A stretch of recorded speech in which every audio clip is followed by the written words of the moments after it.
आपने कभी सोचा है एक ही प्रॉपर्टी कभी रिकॉर्ड प्राइस पे बिक जाती है और कभी कभी महीनों तक बायर मिलता ही नहीं। क्या सिर्फ प्राइस मैटर करता है या बेचने का राइट टाइम भी एक हिडन फॉर्मूला है? आइए जानते हैं। Hello and welcome to things to care powered by nobrokerage.com, a registered trademark website where you can buy properties with no brokerage and no subscription fees. आज हम डिस्कस करेंगे घर रीसेल का बेस्ट टाइम कौन सा होता है, कौन से मंथ्स में बायर एक्टिविटी हाईएस्ट रहती है और सेलर्स को अपना प्रॉपर्टी लिस्टिंग कब और कैसे प्लान करना चाहिए। तो दोस्तों, अगर आप अपना फ्लैट फ्यूचर में बेचने का प्लान कर रहे हैं तो इस वीडियो को एंड तक जरूर देखिए। तो चलिए लेट्स स्टार्ट और जानते हैं best season for resale. Market cycle समझना जरूरी है। बेसिक्स से स्टार्ट करें तो रियल एस्टेट भी एक मार्केट साइकिल फॉलो करता है, जहां कभी हाई डिमांड फेज, कभी स्टेबल और कभी करेक्शन। रीसेल के लिए बेस्ट टाइम वही होता है जब डिमांड हाई हो और सप्लाई लिमिटेड। ऐसे फेज में बायर्स एक्टिवली सर्च करते हैं और डिसीजन मेकिंग फास्ट होती है। सेलर्स के लिए ये समझना इम्पोर्टेंट है कि मार्केट सिर्फ प्राइस पे नहीं, सेंटिमेंट पे भी चलता है। जब बायर कॉन्फिडेंस स्ट्रांग हो, जैसे लोन रेट्स लो हो या इकोनॉमी स्टेबल हो, तो रीसेल एक्टिविटी नेचुरली बढ़ जाती है। मार्केट मूड के साथ एक और चीज टाइमिंग डिफाइन करती है। Festive season, buyer sentiment strong.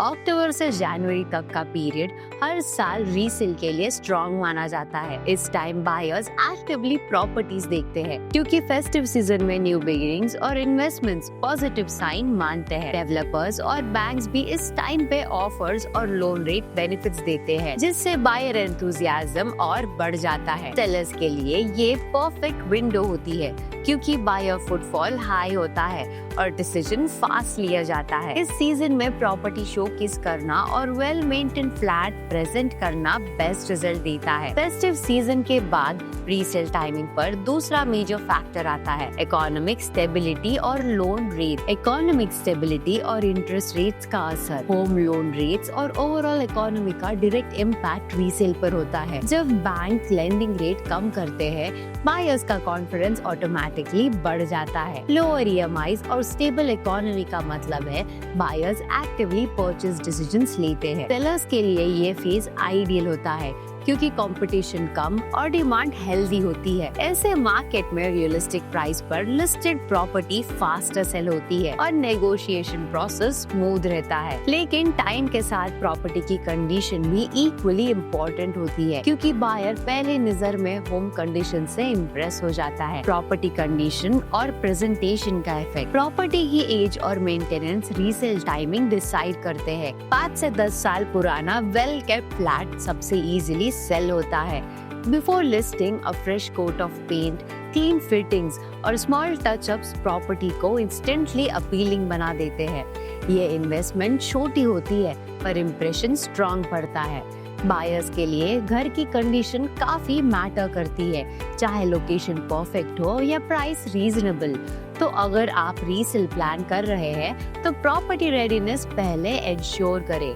अब बात करते हैं एक ऐसे फैक्टर की जो रीसेल प्राइस को लॉन्ग टर्म में डायरेक्टली इन्फ्लुएंस करता है, infrastructure development. Infrastructure developments near by का असर। जब किसी एरिया में फ्लाईओवर, मेट्रो लाइन या न्यू रोड प्रोजेक्ट कंप्लीट होता है तो उस एरिया के प्रॉपर्टी रेट्स ऑटोमेटिकली ऊपर जाते हैं। सेलर्स के लिए ये एक गोल्डन पीरियड होता है, क्योंकि इंफ्रास्ट्रक्चर के कंप्लीशन के बाद बायर्स एरिया को लॉन्ग टर्म इन्वेस्टमेंट के रूप में देखते हैं। लेकिन लिस्टिंग का टाइमिंग यहाँ स्मार्ट होना चाहिए। प्रोजेक्ट कंप्लीशन से थोड़ा पहले या तुरंत बाद लिस्टिंग्स करने से आपको बेटर रिस्पॉन्स मिलता है। इंफ्रास्ट्रक्चर सिर्फ रेट्स नहीं बढ़ाता, लोकेशन का लिवेबिलिटी स्कोर भी इम्प्रूव करता है। यानी एक्सटर्नल मार्केट के साथ साथ लोकल सप्लाई और डिमांड बैलेंस भी समझना जरूरी है। सप्लाई वर्सेस डिमांड का बैलेंस। अगर आपके एरिया में नए प्रोजेक्ट्स कंटिन्यूअसली लॉन्च हो रहे हैं तो रीसेल प्रॉपर्टीज को थोड़ा कंपटीशन फेस करना पड़ता है। लेकिन जब ready to move inventory limited होती है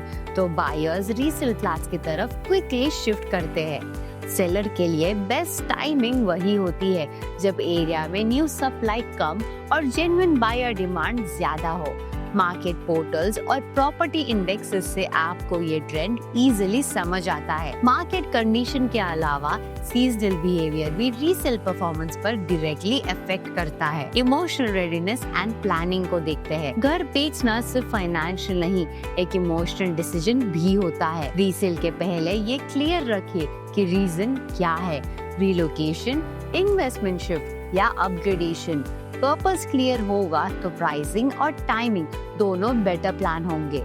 एक ऑर्गेनाइज सेलर हमेशा कॉन्फिडेंट होता है और बायर उस कॉन्फिडेंस को इजीली ट्रस्ट करता है। कॉन्फिडेंस के साथ पेपर वर्क रेडीनेस भी रीसेल सक्सेस का की पॉइंट है। देखते हैं डॉक्यूमेंटेशन एंड लीगल रेडीनेस का फायदा। रीसेल से पहले प्रॉपर्टी के सभी डॉक्यूमेंट्स अपडेटेड होने चाहिए।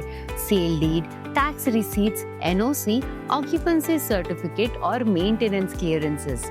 कंप्लीट डॉक्यूमेंटेशन से बायर का ट्रस्ट बिल्ड होता है और ट्रांजैक्शन फास्ट क्लोज होता है। अगर प्रॉपर्टी के पेपर्स रेडी है तो मार्केट में लिस्टिंग करते ही रिस्पांस फास्टर मिलता है। तो दोस्तों, रीसेल के लिए परफेक्ट टाइम कोई फिक्स कैलेंडर मंथ नहीं होता। ये कॉम्बिनेशन होता है मार्केट सेंटिमेंट, सीजन और प्रिपरेशन का।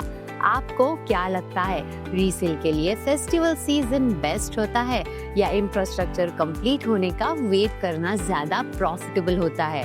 अपना ओपिनियन कमेंट में जरूर शेयर करें। और एक और इम्पोर्टेंट चीज, रीसेल के लिए सही टाइमिंग समझना तब भी पूरा होगा जब आप इंफ्रास्ट्रक्चर का इम्पैक्ट समझोगे।